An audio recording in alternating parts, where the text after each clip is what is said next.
Assalamualaikum warahmatullahi wabarakatuh. Selamat datang kembali di Jurnal Kandang. Nah, sore ini saya masih berada di kandangnya Kang Ridwan. Karena sore ini saya penasaran sebetulnya bagaimana sih cara Kang Ridwan dalam merawat sapi-sapinya. Apakah secara sultan atau biasa saja? Kita simak ya. Oke Kang, ada beberapa nih teman-teman dari Jurnal Kandang yang mau bertanya. Itu kenapa ambingnya dikasih kertas-kertas? Nah sebetulnya itu tuh apa sih Kang? Ini sebenarnya lakban kertas. Kebetulan kan sapi ini produksi susunya cukup banyak. Kalau udah diperah sore hari kan istirahatnya cukup lama, jadi di sini di wilayah Bandung Barat sebenarnya waktu pemerahannya itu menurut saya sangat tidak seimbang, karena susu yang dihasilkan pun perbedaannya sangat jauh. Kalau sapi ini kan produksinya lumayan banyak, produksinya kan 50 liter. Nah kalau sore hari di perahnya kan jam 3 sore, sedangkan pagi-paginya sekitar jam 7 pagi. Jadi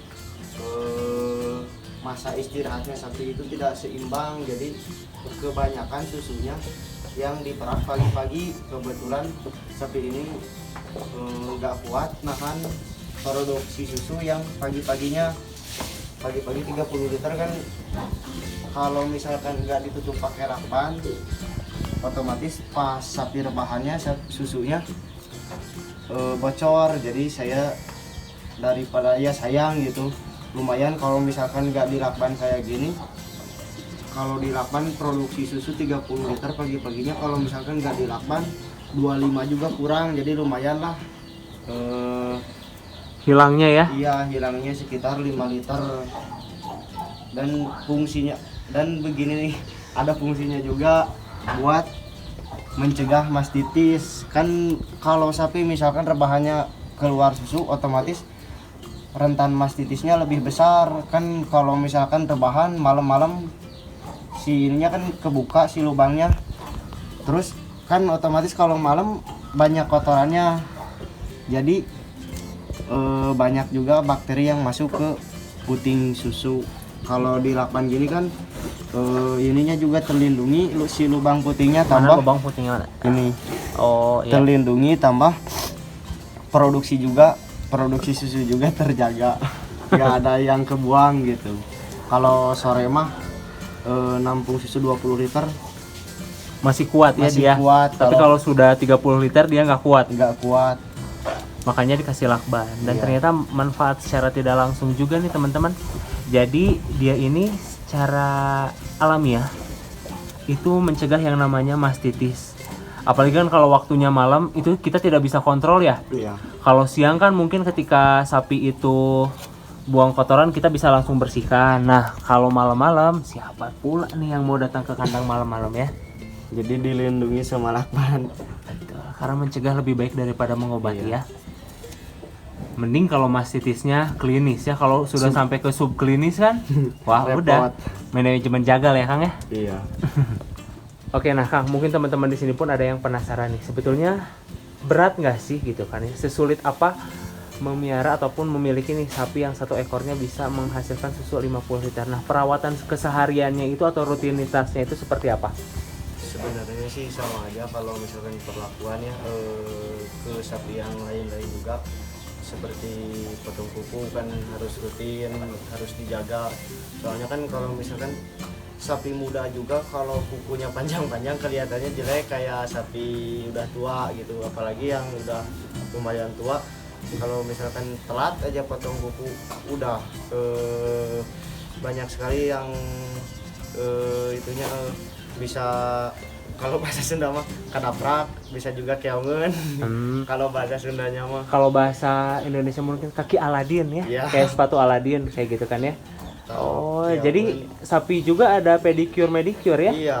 Itu tuh harus rutin 3 bulan Oh, sekali. 3 bulan sekali. Iya. Sama sendiri atau ada tukangnya? Ada petugasnya dari koperasi saya. Oke, jadi difasilitasi ya Ya. untuk potong kuku seperti itu ya. Nah, lalu selain dari kukunya yang harus terawat nih, ada lagi nggak kira-kira perawatannya yang memang rutinitas aja gitu? Paling kalau yang tiap bulan obat cacing 4 bulan sekali, 4 bulan sekali, tapi itu juga harus diperhatikan soalnya kebanyakan peternak yang nggak memperhatikan obat cacing, padahal itu menurut saya itu sangat penting sekali buat sapinya sendiri. Meskipun kelihatannya sapi itu sehat, padahal tetap harus dikasih obat cacing, mau yang dikasih bolus, mau yang disuntik, mau yang ke punggungnya kan sekarang juga udah ada kayak cairan gitu, lebih enteng. Kalau misalkan nggak mau ribet nyuntik sama dicekok bisa juga. Oh, yang ditetes di kulit ya? Ya, di punggungnya di sini. Pernah nyoba, Kang? Pernah. Pernah. Bagus. Atau sama aja dengan sama aja menurut saya mah, itunya juga jangka pemberiannya juga sama 4 bulan sekali, cuman caranya aja yang lebih mudah buat peternak, lebih simpel kayak gitu ya. Nah Kang, selain itu nih, kalau dari segi fasilitas yang ada di kandangnya itu sendiri, itu harus tersedia apa aja? Sekarang sih kalau dulu sih saya juga kandangnya kan belum pakai tempat minum. Kalau sekarang ya udah dirubah sedikit walaupun belum otomatis, masih sistem manual, tapi ya saya udah sedikit terapkan di kandang saya walaupun belum otomatis sistem minumnya, dan juga karpet mungkin supaya tidak licin sapinya kalau dari rebahan terus mau bangun. Nah Kang, kalau misalnya nih tindakan preventif nih untuk pencegahan seperti pemberian vitamin dan lain sebagainya, itu ada juga di kandang Akang atau gimana? Kalau seperti vitamin, kalau obat cacing sih saya gunakan sendiri gitu, saya beli sendiri obat cacingnya. Kalau misalkan obat cacing vitamin sama yang lain-lainnya itu kan udah ada petugasnya sendiri dari Keswan koperasi masing-masing. Kalau masalah obat cacing mah kan koperasi sebenarnya nggak ini, jadi saya sebetulnya mungkin kalau obat cacing mah hal yang kayaknya harus ada nih karena ya, pemberiannya juga gampang gitu kan ya. Itu malah tugasnya peternak sendiri gitu kalau masalah obat cacing mah. Betul. Tapi juga pemberiannya pun harus teratur 3 bulan sekali. Kalau saya sih sukanya tiap 3 bulan kasih semua, jadi ngitungnya nggak ribet. Misalkan yang ini udah dikasih belum ya, yang ini udah dikasih belum ya. Kalau gitu kan susah ngitungnya. Saya mah semua aja tiap 3 bulan semua kasih, kecuali kalau misalkan lagi bunting muda. Kalau misalkan udah lewat 3 bulan mah walaupun bunting nggak apa-apa, dikasih aja, aman. Oh, pengalaman Akang aman Kang? Aman. Karena kan ada beberapa peternak juga yang takut ya. Kalau misalkan takut abortus gitu kan ya. Ya, padahal sebenarnya enggak, kecuali buntingnya masih muda, sekitar ya di bawah 3 bulan lah, itu masih sangat rentan, rawan ya, masih rawan.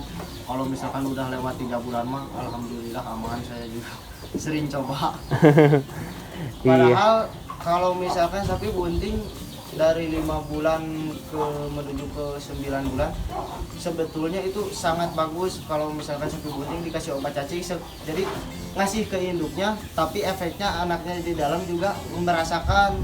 Oh iya ya, karena kan ada beberapa kasus juga pedet padahal cuman dikasih susu tapi udah cacingan. Ya, oh itu karena kebanyakan peternak takut kalau sapi bunting dikasih obat cacing, padahal itu kalau misalkan buntingnya udah tua malah efeknya bagus. Jadi ngasih ke induknya otomatis di ini obat cacing, dan pedetnya yang di dalam perut pun merasakan, jadi pas keluar pun pedetnya nggak cacingan. Iya betul ya.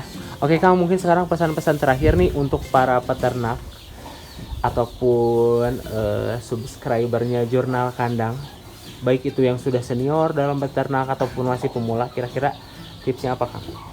Kalau menurut saya sih, kalau khususnya dalam merawat sapi ya. Kalau merawat sapi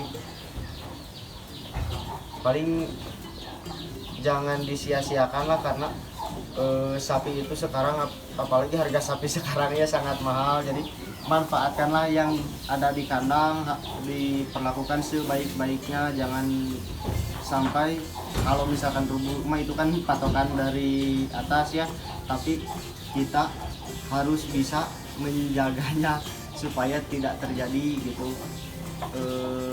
Kalau harus seperti ke Manusia gitu ya, lah, gitu. seperti ke anak sendiri Iya. gitu kan ya. Nah bener banget ya teman-teman. Jadi harga sapi laktasi sekarang wow ya. Wow, sangat mahal. Akang kemarin beli yang baru itu berapa Kang? Tuh 26 juta. Saya seumur-umur baru pertama kali beli sapi Nah. perah, harganya 26 juta. iya, ini sapi yang baru Akang beli belum sebulan di kandang, harganya 26 juta. Laktasi 1 bunting 5 bulan ya, 5 ke 6 bulan ya. Produksi 15 liter. Produksi 15 liter untuk sekarang tuh. Tapi menurut saya Nah, berikut ini beberapa cuplikan aktivitas yang memang sehari-hari di luar dari proses pemerahan yang Kang Ridwan lakukan. Sore hari itu karena Kang Ridwan punya pedet, jadi ada proses pemberian susu untuk pedetnya, dan pemberiannya itu berkala teman-teman. Jadi semakin usianya bertambah itu ada peningkatan dalam hal susu. Saya ingat banget ketika sapinya itu baru lahir atau pedetnya baru lahir itu diberikannya hanya 2 liter. 3 hari berikutnya naik dari 3 liter dan sore hari itu sudah menjadi 4 liter. Karena menurut Kang Ridwan itu merupakan titik kritisnya. Nah, lalu di sore hari itu pun sapinya ini ada yang lagi sakit nih. Jadi ada yang lagi mencret, khususnya sapi laktasinya. Nah, ada beberapa pemberian obat-obatan yang sebetulnya mungkin teman-teman tahu juga ataupun bahkan mungkin belum tahu. Nah, pemberian obatnya itu sendiri melalui oral. Jadi langsung diberikan kepada sapinya, bolusnya itu dihancurkan dulu baru dicampur dengan air. Nah, itulah teman-teman liputan saya untuk sore hari itu. Ada beberapa liputan yang sebetulnya tidak kerekam karena sore hari itu handphone saya mati. Obrolannya seru sih, cuman ya nggak sempat kerekam aja.